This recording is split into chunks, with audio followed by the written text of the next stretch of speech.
What is going on, my fellow real estate enthusiasts? It's me, Brady here, and today I'm deciding to talk about a subject that we may all know and may be affecting us today, and that's the seller's market we find ourselves in. Now, whether you're an agent yourself or a buyer, I'm going to be explaining to you today how we found ourselves in this market and also how to navigate this market and come through it unscathed. So let's start with the basics. How did we find ourselves in this market in the first place? As you may know, there was a certain illness that was released into the world in 2020 that caused many world economies to shut down. Now, current economic policy indicates that if there's a sudden shock to the economy causing negative growth, then monetary and fiscal policy dictates that a country should drop its interest rates or its prime rate, and that way that'll encourage more investment within the country.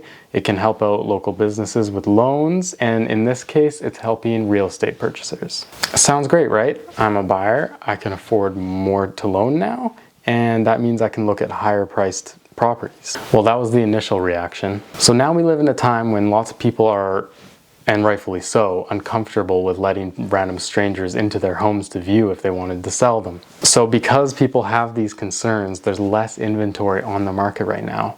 And what economics tells us, if there's not much supply and demand is driven upwards by low interest rates and buyer demand, then the price equilibrium moves upwards. And ever since 2020, it's just been moving up, up, up, up, up.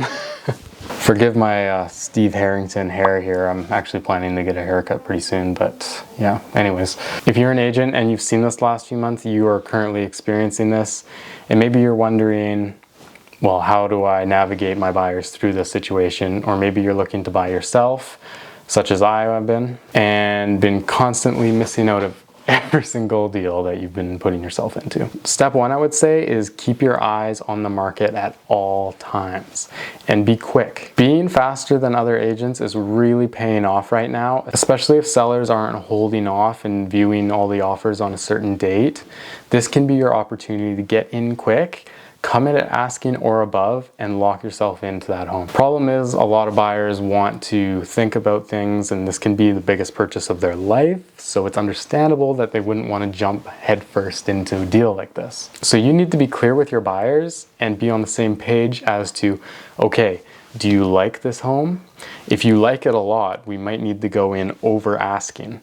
And you need to have that conversation with them and explain these market circumstances so that they understand and won't be surprised out of the blue when they don't end up getting the home. If that happens, then you're just wasting your time and your buyer's time. So be a good agent and have those conversations.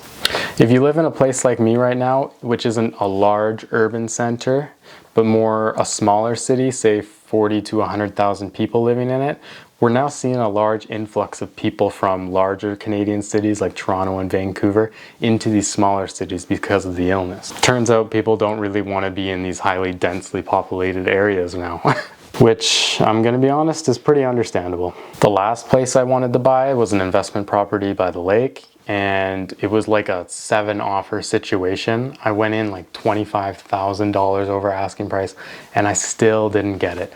So guys, I can't stress this enough. The next point is, don't feel defeated. This is a highly competitive market right now for buyers. If you lose out on a property, then that's just what it costs to play the game. And it sucks, I know. It's honestly the worst, but you know what? There will always be another one in the future, and you can keep trying and trying.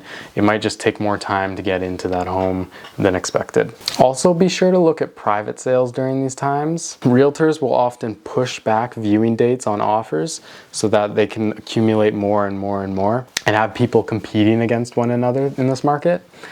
You might be better off just finding something that's not listed on the MLS for your buyers and having that conversation with the seller and hopefully working out a deal privately. Now, will there be a market correction? It's kind of hard to say at this point. Obviously, once interest rates start rising again, we'll see asset prices drop. But in terms of real estate, there's been so much demand recently, especially where I'm living, in a smaller community. If you're in a community with high demand for buying just in general, these prices could end up staying. But if you believe that asset prices will end up dropping, maybe competing in the market right now just isn't the best idea for you. Also, coming up with these summer months, there's going to be more supply hopefully over time, eventually the balance of power will shift more towards the buyers.